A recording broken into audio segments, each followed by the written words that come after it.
In a monumental bid to scrub the city's toxic air, Delhi government has officially rolled out its high-stakes Delhi EV Policy 2026.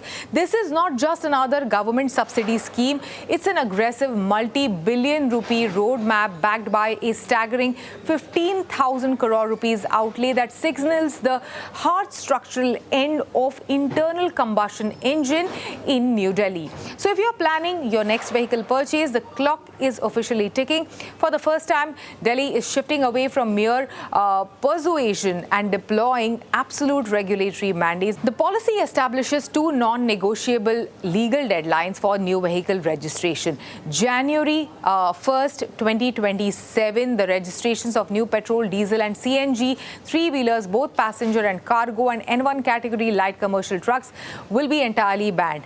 If it is not battery-powered, it cannot be registered. Now, April 1st, 2028, this is the headline that is sending shockwaves through the automotive sector. The death of petrol commuter. From this date forward, new registration for petrol and CNG two-wheelers will be permanently discontinued. 100% of all new, in fact, motorcycles and scooters hitting Delhi's roads must be fully electric. EV policy के अंतर्गत हमारा 7,000 करोड़ का खर्च तो मात्र इन 4 सालों में होगा और इसके अलावा 8,000 करोड़ अन्य हम लोग इस ईवी इंफ्रास्ट्रक्चर को क्रिएट करने में और जो साल दर साल रोड टैक्सेस जो माफ होंगे उसमें हमने कैलकुलेट किया है तो लगभग 15,000 करोड़ का लाभ दिल्ली की जनता को इस ईवी पॉलिसी के माध्यम से होने वाला है, जिसमें हमने खरीद पे प्रोत्साहन दिया है, स्क्रैपिंग पे प्रोत्साहन दिया है, चार्जिंग इंफ्रास्ट्रक्चर क्रिएट करना है और रोड टैक्स और रजिस्ट्रेशन की छूट भी इस पॉलिसी में दी गई है। आम जनता के लिए ये एक बहुत ही लाभकारी योजना होने वाली है क्योंकि जो difference EV policy EV vehicles में होता था और अन्य व्हीकल के बीच में था, हमने इन सब्सिडीज के माध्यम से उस डिफरेंस को कम करने का प्रयास किया है। Now, VIDA, the electric mobility brand from Hero MotoCorp, has refreshed visual identity as to showcase its strength and presence in the evolving EV market. The updated logo represents the brand's evolution beyond its initial premium electric scooter offering and signals the beginning of a new phase for the company. Since its launch in 2022, VIDA has steadily broadened its product portfolio. What started as premium electric scooters has expanded to include family-oriented and commuter-focused models. Additionally, the brand has also showcased concepts such as Dirt E electric off-road range and the Novus Future Mobility platform. The new identity is intended to unify this growing portfolio under single recognizable design language. To discuss the strategy forward, we have Kausalya Nandakumar, Chief Business Officer, Emerging Business Unit, Hero MotoCorp. Kausalya, VIDA entered as the premium EV scooter brand. Why this change now and what convinced you it was the right time to come up with the new logo unit? So I think, first of all, thanks, Shivani and the whole ET Auto team for having us over. I think fundamentally in 2022, when we first announced VIDA, we chose the name VIDA because it means life in Spanish. And we wanted everything that VIDA stands for to embody life. The product portfolio started with the first vehicle from our stable, which was the VIDA V1.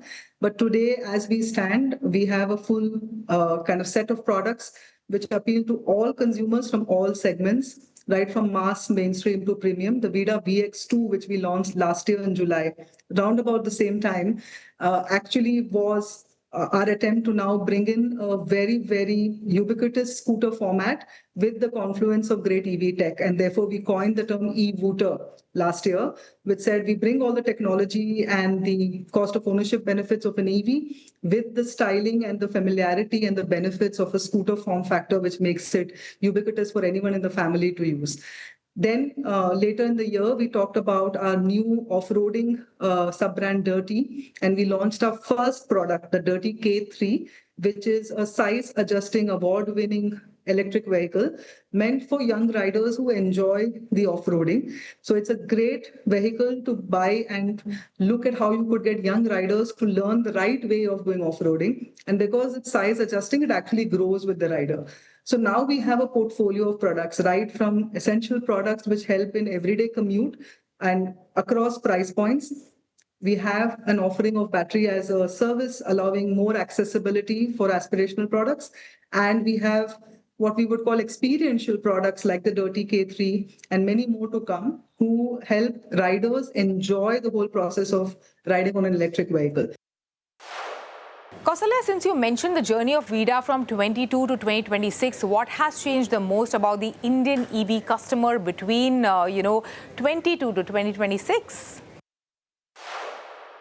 Yeah, I think in 2022 and, being a part of this electric transition for quite a few years, I think we were niche conversations. We were the conversations of this new emerging tech that sounded exciting, but would it really reach a mass mainstream usage? Today, as we stand in 2026, in the scooter segment, for example, we've already crossed into the high double-digit EV penetration. So we are no longer a conversation about niche. We're actually a conversation about mainstream. There is no conversation today in any forum on mobility or the future of mobility without electric being front and center in that conversation. The second element, I think, is the entire triangulation of benefits that happened. I think the true intent from the government, which kind of brought in a lot of favorable policies for electrification, the participation by manufacturers like ourselves to bring in products for the consumer, and just adoption of what EV could mean for consumers also came together. So I think today we are no longer a niche conversation, a sideline conversation. We are center and mainstream in terms of electric, and I think the best is yet to come. Well, tell us, what are the newer products that we expect from you that you are most excited about? So I think for Hero, the electric products will come under the brand name of VIDA. So therefore, this new identity is kind of that embodiment. We've actually in EICMA of 2025 announced quite a few of our new concepts as well. From the off-roading space, we've talked about our concept called MX7, which is an adult off-roading motorcycle that is going to come in the electric space. We revealed that concept in EICMA. In addition, we talked a little bit about our future thought process on electric motorcycles as well, both with VXZ and Concept UBEX, again showcased in EICMA. I think these are elements that we would definitely look to get consumer insights in and see how best to bring the right products in. Novus, of course, is our, I would say, our very definitive intent to say that the future of mobility may not look very traditional. It may look different, and it will always be teasing at the form factor just so that the consumer is front and center again there. So we will have a lot of exciting concepts to showcase, and basis user feedback actually bring them into market. Tell us, what advantage does VIDA have today that pure play EV rivals still struggle to replicate?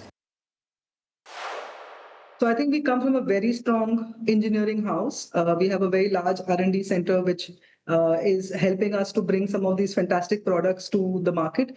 In addition, we have the might of the Hero MotoCorp footprint, both in India and global. We have presence in more than 52 countries globally. In India, the largest two-wheeler manufacturer with the largest distribution. So again, great strengths.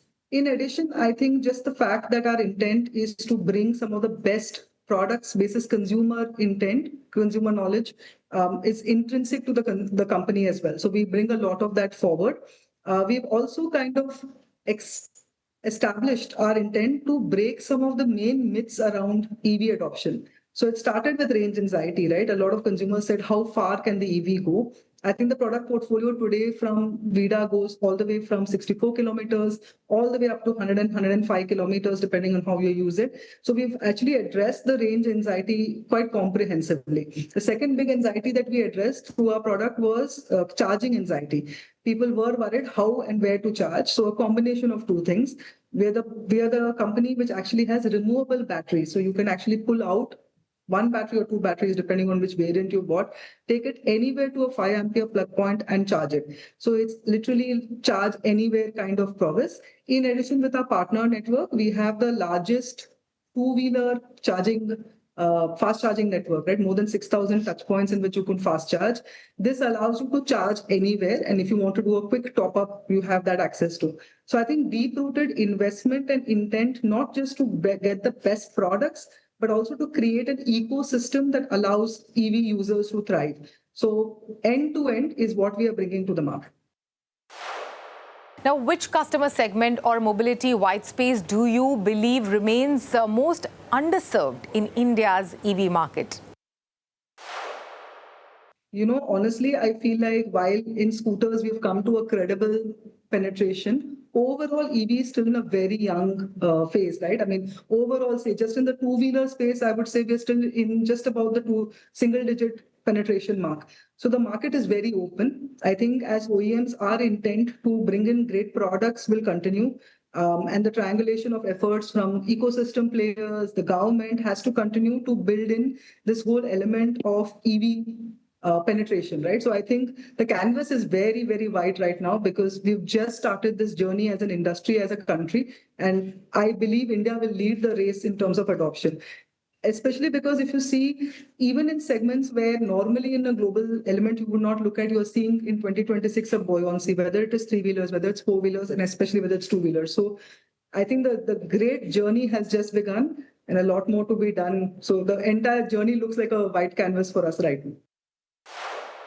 Kausalya, 4 years from the launch, what would make you say VIDA has succeeded not just as an EV brand, but as an entire mobility brand? No, I think when we started our journey, it was, when you're establishing a new brand, it takes patience, right? Because the brand has to kind of get integrated to the culture of the society. It has to be so intrinsic. So I think many small efforts that we did, many large and small efforts that we did. So one is VIDA itself, and I think the colors that we use, the way the visual identity was, establishing that across. Increasingly, we started also kind of embracing cultural elements in terms of what kind of properties we would actually use VIDA to be represented. So last year, for example, for the first time with the hero himself, Mr. Amitabh Bachchan, we integrated VIDA with Kaun Banega Crorepati. This to us was actually a great value integration as well, because it's about India dreaming big, and it's about VIDA dreaming big. So very important integration. The second very marquee integration was with IPL. Cricket is very intrinsic to us as a culture, and we said how much better to do than to integrate with cricket. IPL was a great opportunity, and we found an amazing partner in the Kolkata Knight Riders. So again, we became a household name. So I think it's been a journey. The end vision is that VIDA is har ka e-booter.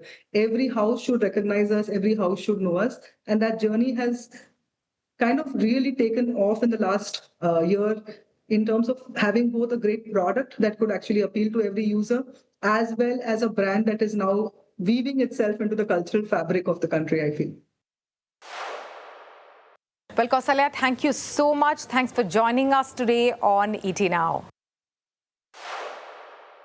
Well, on that note, it is time for us to slip into a very short break. You don't go anywhere. We'll be right back because on the other side, we have the all-new BMW M440i X-Drive convertible for a drive.